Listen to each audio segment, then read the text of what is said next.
What is going on, guys? It is Wrestlelamia here, back with some more news. Join us now as we look at the wildest news stories and rumors you need to know, including, is Vince McMahon returning to WWE television? What in the hell has happened to Vince McMahon's face? The real reason behind Karrion Kross's WWE exit? Are WWE fooling us again? Brock Lesnar's WWE return set? Edge and Christian finally reunite? A WWE Hall of Famer wants one more match? Another WWE star wants their old theme back, and much more. Be sure to subscribe and hit that notification bell for daily wrestling videos, and follow us on Facebook for exclusive lists. Now let's do the intro and get straight into our first story.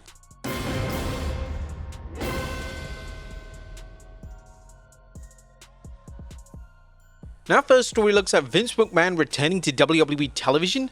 Now, our top story today takes a look at, well, maybe some speculation that Vince McMahon could potentially return to WWE television.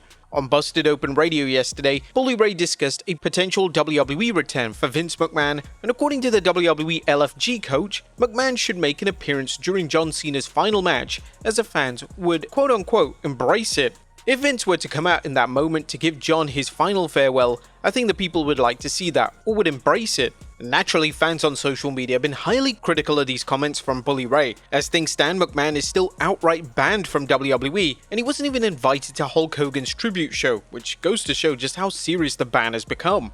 Next up, what in the hell has happened to Vince McMahon's face? Following Vince McMahon's appearance on the Hulk Hogan TMZ documentary, there's been major concern for McMahon's health and well-being. Fans were quick to point out that McMahon looked worse for wear, and Jim Ross has gone as far as saying McMahon looked horrible. Speaking on his podcast, the legendary commentator said, "I thought he looked horrible."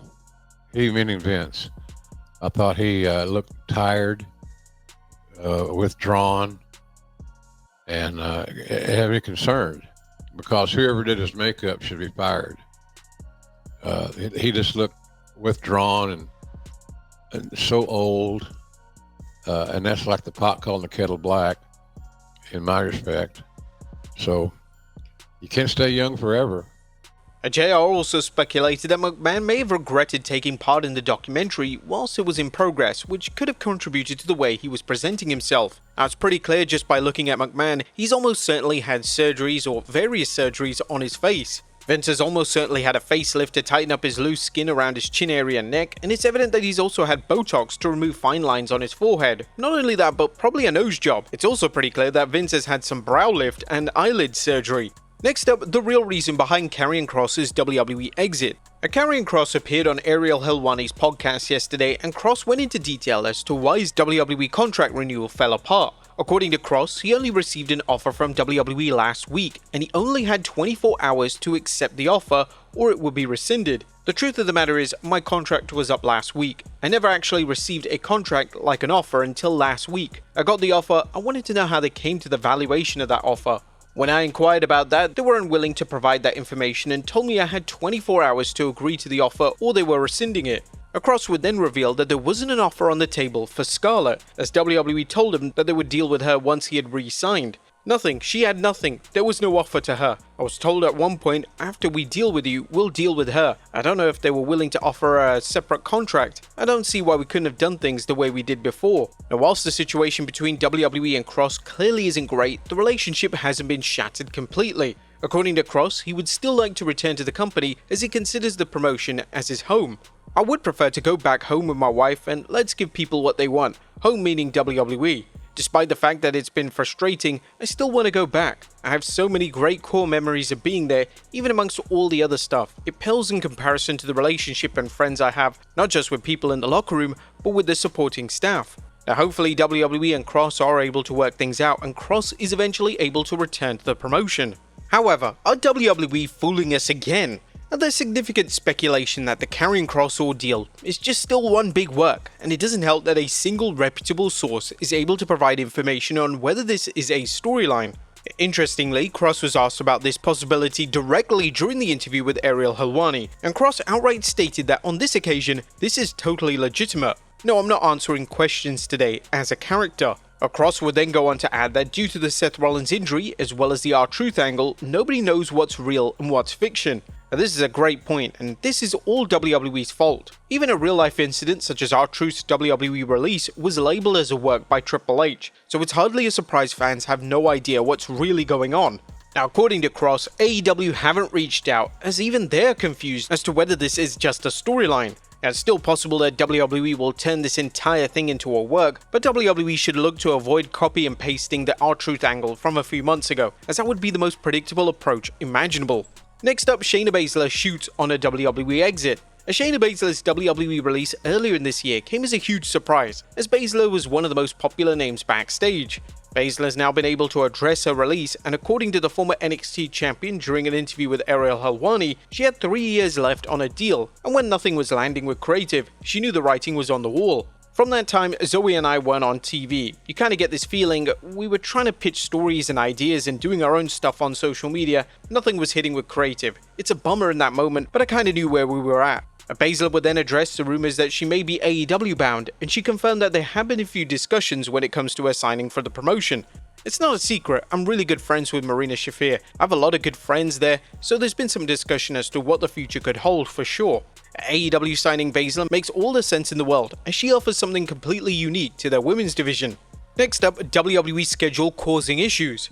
Now, last week, Gunther had some interesting comments to make when it came to WWE virtually abolishing their live event business model. Gunther stated that the lack of live events prevents younger talent from working in front of a non-TV crowd, and this can be detrimental when it comes to their core development. Now, WWE Hall of Famer Booker T has shared similar concerns on his podcast, and according to Booker, it's a double-edged sword.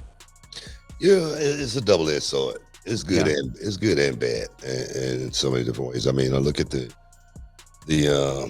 question, it's been posed for so many years. You guys need an off season. I don't think we're gonna have an off season, but having give guys and girls a little bit more time off, I think that's a good thing. Being able to spend a little bit more time with your family, that's a good thing. But the boys are gonna have to still be able to balance. That time off. Time off is your worst enemy. Booker would then add that time off can be problematic for some wrestlers, and the lack of live events could even lead to an increase in injuries. They've been sitting at home, not preparing. Preparation is the only luck you're ever going to have. Injuries going to rack up when you don't have as much time in the ring. Next up, this WWE star wants their old theme back. Sheamus' original Written in My Face theme song is one of the most popular theme songs of the past 2 decades, and fans were delighted when Sheamus brought the theme back in 2024. Sadly, the theme song quickly went away again, and according to Sheamus during an appearance on Insight with Chris Van Fleet, he wants the song back, and despite pushing for it to return, he's unable to make it happen. I would if I could. I love that song. I miss it, but that's a fight for another day. I fought that battle a couple of times. It's been a difficult one to try and push over the line. It's been widely reported that WWE talent have issues with the quality of modern day theme songs, and it's not difficult to see and hear why. Next up, Edge and Christian reunite. Now at long last, Edge and Christian have finally reunited on the recent episode of AEW Dynamite.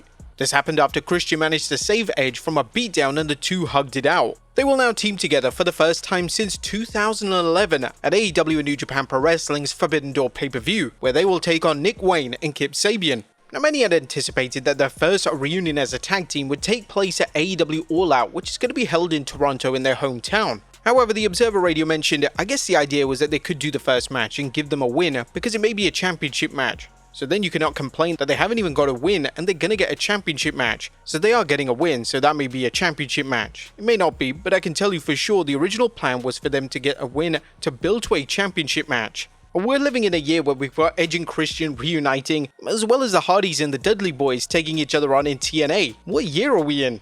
Next up, a WWE Hall of Famer wants another match. A WWE Hall of Famer Tori Wilson last wrestled back at the 2021 Royal Rumble, and now Wilson has stated during an interview with Shaq Wrestling that she would like to have another match. Wilson would state that she would jump at the chance to wrestle in WWE again, but she will want to prepare to make sure she could deliver in the match. I feel like if you've ever been in wrestling, the door is never completely closed. But people ask me a lot, like, do you have another match in you? And I'm like, yes, of course. Like, if something awesome came along, how would I not have that in me? It would take a lot more preparing on my end because I wouldn't want to go back and do something like that didn't make people go, oh, wow, she is an athlete, right? So I would want to, I guess, make myself proud. But at the same time, I like golfing and playing tennis and working out, and my back issues are not going away anytime soon. A future Royal Rumble or Battle Royal appearance for Wilson seems like a strong possibility, and the pop she received at Evolution 2 from being in the crowd is a clear sign that fans will want her back. Next up, Brock Lesnar's WWE return set. Brock Lesnar hasn't been seen on WWE TV since his shocking return at SummerSlam, but we now know when Lesnar will be back on screen. WWE have now announced that Lesnar will be appearing on 2 editions of SmackDown in September. Those will be the September 12th and September 19th show respectively. Interestingly, these are the 2 shows that John Cena is not advertised for, so it's kind of bizarre that they won't be having the 2 foes interact. Cena is working a Raw date around that time period, so it could be possible that Lesnar makes a surprise appearance to confront Cena, but WWE have gone all out in marketing Lesnar for the SmackDown shows, so it seems rather unlikely. This gives extra credibility to the report that WWE will be having a PLE on September 20th, and it's even more likely now that the main event of that particular show is Lesnar vs Cena. WWE have yet to announce the event, but with just over a month away, they're running out of time, especially if they want the show to sell out. And finally, John Cena reveals why he's retiring. Now, our final story today takes a look at a new interview from WWE great John Cena, who's revealed why exactly he's retiring this year. Cena appeared on The Tonight Show, and when asked exactly why he's retiring, Cena stated that if he hangs around any longer, he's taking time away from the younger guys. I think if I hang around any longer than now, I'm just taking away from the young guys to make an impact. It's time. This is a rather selfless answer from the future WWE Hall of Famer, and it's refreshing to see a wrestler in such a positive headspace when it comes to their upcoming retirement. But there you have it, folks, the wildest news stories and rumors you need to know. Be sure to leave your comments down below, and I'll see you next time with some more wrestling content.